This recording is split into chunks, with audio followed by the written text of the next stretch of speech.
अस्सलामुअलैकुम TYD gang. जैसा कि आप देख सकते हैं मेरे पीछे मौसम बहुत ज़्यादा ख़राब है, लेकिन फिर भी हम आज इंजॉय कर रहे हैं।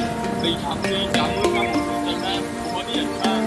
और दुनिया सारे भाई में खा रहे हैं, मौसम बड़ा ज़बरदस्त था।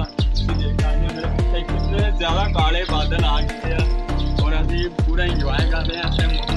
पहले कुछ बारिश हो गया फुल इंजॉय किया तो मैं नहाता, इतना जबरदस्त मौसम यार। कितने हो आओ छेड़ी नहाइए इतने यार, इतना जबरदस्त मौसम।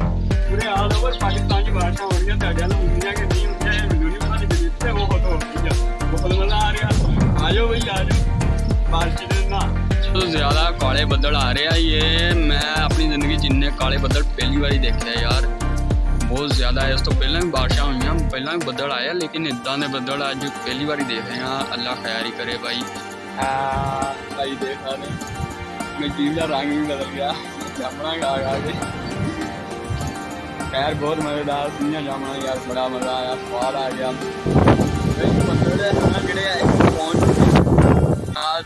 थोड़े दूसरे बहुत ज़्यादा जानी थी चाह बया बया कराया सोने से महंगा हो पर की गल टाइम बहुत देर हो, ज़्यादा टाइम भी हो।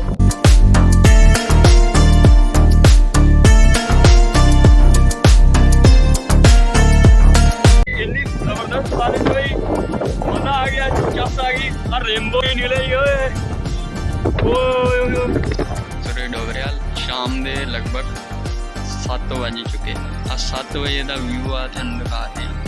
मौसम बड़ा इंजॉय किया, बारिश के नाता और फुल दोस्तों इंजॉय किया। Love you for all friends all family और लव यू फॉर अल्लाह, क्योंकि यार उन्होंने इन्ना खूबसूरत अल्लाह पाक ने मौसम दिता है जिन्होंने असीं इंजॉय किया बोल के, तो बहुत बहुत शुक्रगुजार हाँ कि उन्होंने सानू मौसम इंजॉय करना किया। और तुसीं किहड़ी जगह तो मैं के लोग देख रहे हैं और लाजमी कमेंट च दसना और इंशाअल्लाह